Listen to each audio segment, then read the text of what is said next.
Fragment Group uvádza: ďalší zo série odložených prípadov, ktorý je natočený podľa skutočnej udalosti, znie celkom skutočnými agentkami.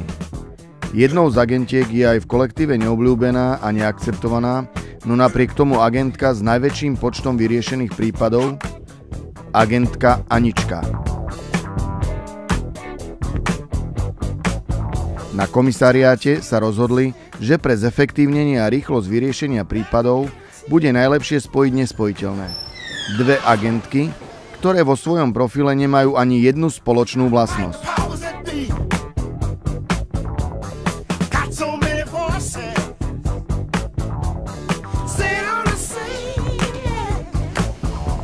Tou ďalšou agentkou má byť agresívna, väčšine strapatá, ale zároveň najlepšia šoférka v okrese,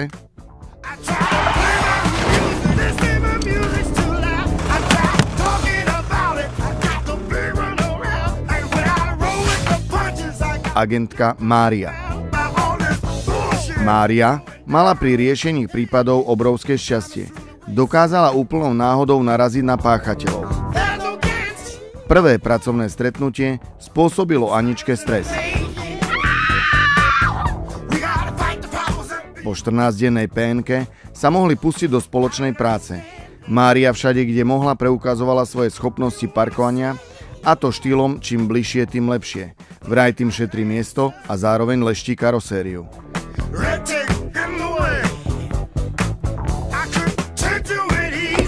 Na komisariáte ich už čakal ďalší páchateľ z prípadu stratenej triednej knihy. Mária si musela telefonicky doriešiť kaderníka a tak výsluh ponechala Aničke. Mladá dáma, v tejto zóne je zakázané telefonovať. Teraz môžem? Teraz môžem!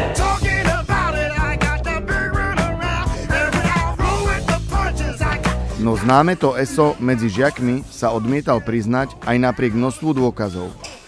Mária mala úplne iné metódy vypočúvania, čo spôsobovalo medzi nimi osobné konflikty.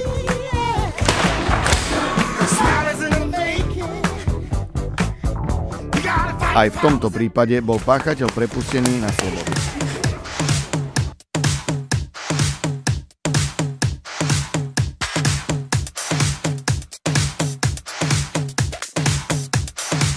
Po ťažkej šichte sa Anička a Mária rozhodli ešte skontrolovať jeden z nočných podnikov, kde sa objavujú známe ESA, aby sa niečo dozvedeli.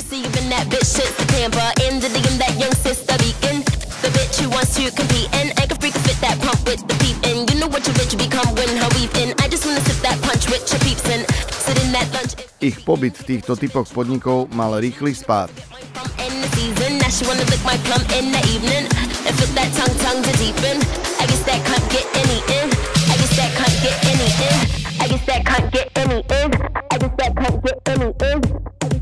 Nekontrolované pitie alkoholu v malých dávkach v akomkoľvek množstve.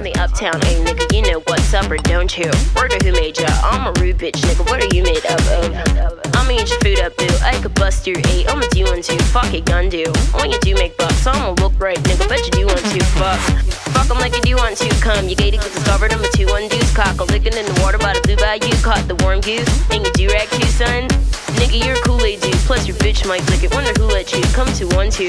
What you do to crew, son? Fuck are you into, huh? Niggas better run, you could get shot, homie, if you do. Keď alkohol dosiahol u nich tú správnu hladinu, mali chuť sa zabaviť. Ľudia sa pomaly z podniku vytrácali, no dievčatá sa rozhodli zahrať sa ešte s gulami. Nešlo im to až tak bombovo, ale sem tam trafili.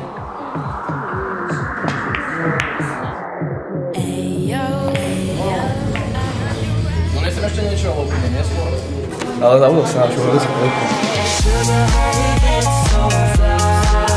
Personál neodhadol situáciu a spustil malé bonusové striptízové vystúpenie.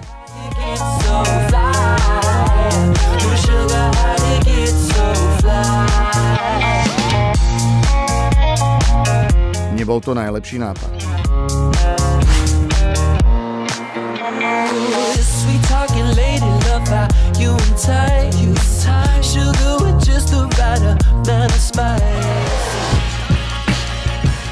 V tom čase ale profesorka dostáva nečakanú návštevu s prekvapením.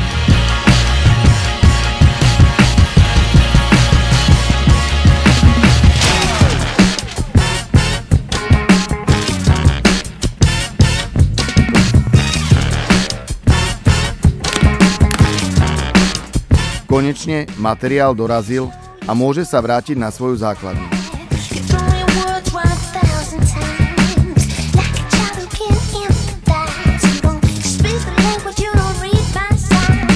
Dievčatá po ťažkom záťahu na ceste do práce stretnú profesorku, ktorá im naznačila, že má to, čo hľadajú.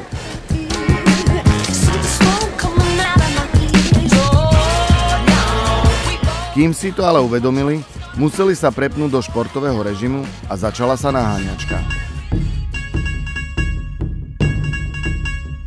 Tieto dievčatá nič nezastaví a prekážka nie je pre nich prekážkou.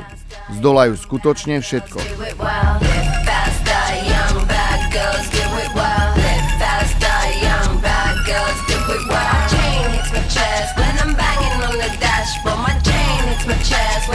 Zdolanie plechovej brány sa ale v ich profile nespomína.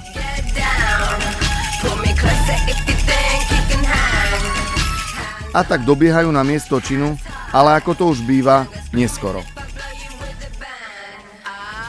Aj tak ste už zapísané.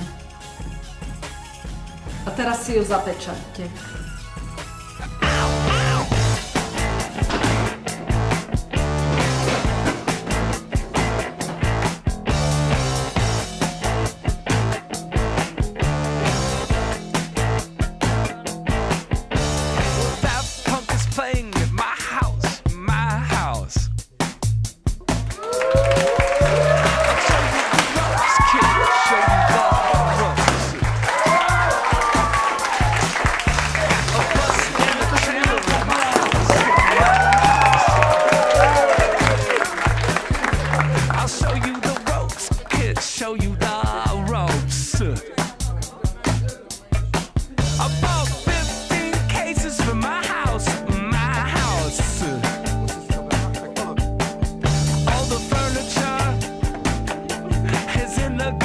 Na zdravie, všetko dobré.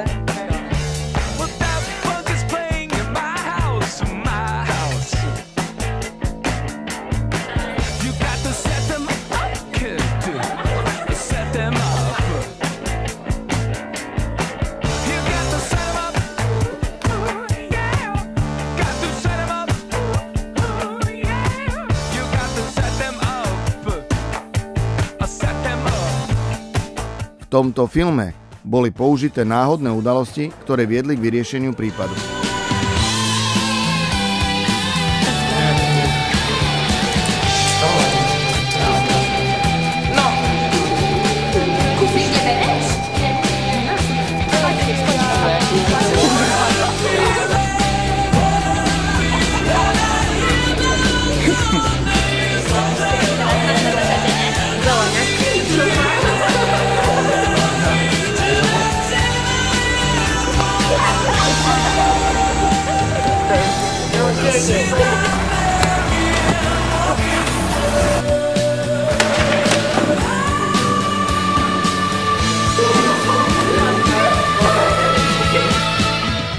Máme všetko.